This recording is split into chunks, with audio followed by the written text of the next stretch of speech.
3 ahadith where the Prophet ﷺ says, I guarantee Jannah. Now if you hear Rasulullah ﷺ say, I guarantee you Jannah, what are you going to do if you're a Sahabi? You're going to listen very closely. And he does this, alayhi salatu wasalam, 3 times. And they're all around the same theme. So let's go over these 3 ahadith, inshaAllah ta'ala, very briefly. Number 1, Hadith Sahl ibn Sa'ad radiyallahu ta'ala anhu, very famous hadith in Al-Bukhari where the Prophet ﷺ said, Man yadman li ma bayna lahyayhi wa ma bayna rijlayhi adman lahu al-jannah. Whoever guarantees for me what is between their jaws, meaning their tongue, and their private parts, what is between their legs, their chastity, their modesty. Whoever guarantees modesty and guarantees their tongue for me, I guarantee that person Jannah. Meaning if you are able to gain control over yourself in these 2 regards, in the way that you use your tongue and in your chastity, I guarantee you Jannah. SubhanAllah, when you look at the Quran, Allah Azza wa Jalla, as He describes the believers, Allah subhanahu wa ta'ala mentions عَنِ اللَّغْوِ مُعْرِضُونَ لِفُرُوجِهِمْ حَافِظُونَ, that they're people who guard their tongues and they guard their private parts, they guard their chastity. They stay away from zina and what leads towards zina. They stay away from adultery and fornication and what leads to it.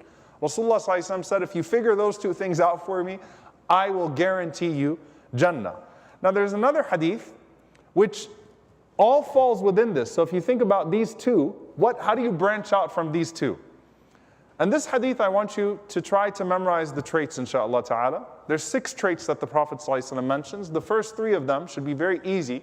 It's hadith Abu Umama radiyallahu ta'ala anhu, an authentic hadith. قال عليه الصلاة والسلام أكفلوا لي بست أكفل لكم الجنة. That guarantee me 6 things and I will guarantee you Jannah. 6 things. Rasulullah ﷺ said, إِذَا حَدَّثَ أَحَدُكُمْ فَلَا يَكْذِبْ. When you speak, don't lie. Then he said, وَإِذَا وَعَدَ فَلَا يُخْلِفْ. And if you make a promise, don't break your promise. وَإِذَا أَتُمِنَ فَلَا يَخُنْ. And if you are entrusted with something, don't betray the trust. Basically, 3 traits when it comes to hypocrisy. قال عليه الصلاة والسلام وَغُضُّوا أَبْصَارَكُمْ وَاحْفَظُوا فُرُوجَكُمْ وَكُفُّوا أَيْدِيَكُمْ. And the Prophet ﷺ said, guard your gaze, your eyesight, and guard your private parts, and guard your hands from hurting people. Interesting hadith. 6 traits. Rasulullah ﷺ said, if you have these 6 traits in your life, I will guarantee you Jannah. Now it's very interesting is that there are 2 fountains. The fountain of sidq, the fountain of truthfulness, and the fountain of hayat, which is modesty. And all of these traits are going back to the exact same 2 things if a person can maintain these things in their life. And you know what else the scholars mention? Is Rasulullah ﷺ would never say, I guarantee you Jannah, with something that was not observable. All of these traits are observable. If you're trying to make a serious claim with Allah subhanahu wa ta'ala to enter into Jannah, are you able to actually look through these 6 things and say that I am not guilty of harming in regards to these 6 things? Also, some of the ulama mention what? That when you look at these things that the Prophet ﷺ gives, they're all about restraint. And what does Allah Azza wa Jalla say? وَنَهَى النَّفْسَ عَنِ الْهَوَى فَإِنَّ الْجَنَّةَ هِيَ الْمَأْوَى. A person who's able to restrain themselves from their desires, they have Jannah. When you think about Jannah, a person starts to think about Qiyamul Layl, a person starts to think about lots of fasting, a person starts to think about lots of charity. And the Prophet ﷺ is saying, Jannah first and foremost starts off with what? Guard these things. Guard yourself, protect yourself, restrict yourself in this regard. And lastly, dear brothers and sisters, there's an intersection between haya and sidq. An intersection which is that the scholars say a lack of haya in the deeper sense is even more subtle than hypocrisy. When we talk about the signs of hypocrisy, as it comes into terms with the way that you deal with people, there are obvious violations of contracts, obvious broken promises. A person makes a promise and they break their promise. A person says something and they know that they're lying.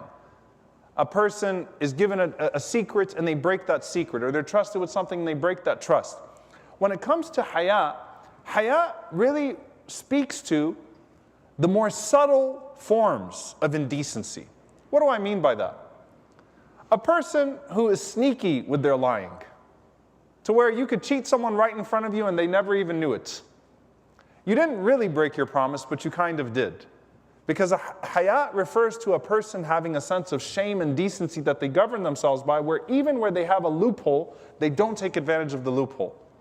So the first implementation of this is the obvious, and that's why when Allah subhanahu wa ta'ala says, يَعْلَمُ خَائِنَةَ الْأَعْيُنِ وَمَا تُخْفِي الصُّدُورِ, that Allah knows what the eyes, the fraud of the eyes, the betrayal of the eyes. What did we say that was? That a person is looking at you and you lower your gaze. As soon as they walk by, you look, because they no longer can see you. So in front of them, you maintained at least public decorum. But then you betrayed that when they were not looking anymore, when they no longer could tell. The Prophet ﷺ also said, عن أبي هريرة رضي الله تعالى عنه, لا ينبغي لصديق أن يكون لعانا. It is not befitting for a siddiq, for a truthful person, to be in the habit of having a foul tongue, a tongue that curses people. And so haya and sidq are two fountains, they're two traits that the scholars mention are actually from the major two qualities that if a person observes them in all of their daily affairs, then they will be from those for whom Jannah is guaranteed. The last thing, dear brothers and sisters, and I'll end with the hadith from the Prophet ﷺ, is that both haya and sidq are reverence for the sight of Allah subhanahu wa ta'ala upon you in areas where Allah.a is most likely to be not remembered. What do I mean by that? When you go into salah, you say Allahu Akbar and you start to think about the sight of Allah subhanahu wa ta'ala upon you. Haya, modesty and shyness is not cowardice. It's not because someone else is looking at you and maybe you're just not that aggressive, you start to calm yourself down. Haya is first and foremost with Allah subhanahu wa ta'ala. That you're shy from the sight of Allah subhanahu wa ta'ala upon you. And so you know that Allah sees things that maybe the person in front of you is not seeing in the moment. You know that Allah sees you when other people do not see you. And you're always thinking about the sight of Allah subhanahu wa ta'ala. So I want you to think about it this way. You know how when a person gets into their salah stance to say Allahu Akbar, and now let me think about Allah Azza wa Jal watching me and pay attention. Haya and sidq actually mean that you start to do that when you're engaging in a business contract. You think of Allah's sight as you get into a conversation. You think of Allah's sight upon you. Allah is watching me and I'm making this promise right now. I'm not going to break this promise. Allah is watching me and I'm about to speak. Allah is watching me and I'm in front of that computer screen, I'm in front of that phone and no one else sees me right now. Allah is watching me. So haya and sidq means that the gaze of Allah subhanahu wa ta'ala upon you is guiding your societal transactions in the same way that a person would start to guide their worship. Where before I embark on something, when I'm about to do something, Ya Allah, I'm shy. I'm shy. I don't want to violate what Allah subhanahu wa ta'ala has told me not to violate. The last hadith where the Prophet ﷺ guarantees Jannah, and we'll end with this. Hadith of Mu'adh bin Jabal radiyallahu ta'ala anhu, and it has several variations. قال عليه الصلاة والسلام أنا زعيم ببيت في ربض الجنة وبيت في وسط الجنة وبيت في أعلى الجنة لمن ترك المراء وإن كان محقا وترك الكذب وإن كان مازحا وحسن خلقه. The Prophet ﷺ said in this authentic hadith in the Tabarani, he said عليه الصلاة والسلام, I guarantee a home in paradise. In the outskirts of paradise, the middle of paradise, and in the highest level of paradise. For the one who gives up an argument even when they're right. And for the one who gives up lying even when they're joking. And for the one who makes their character excellent.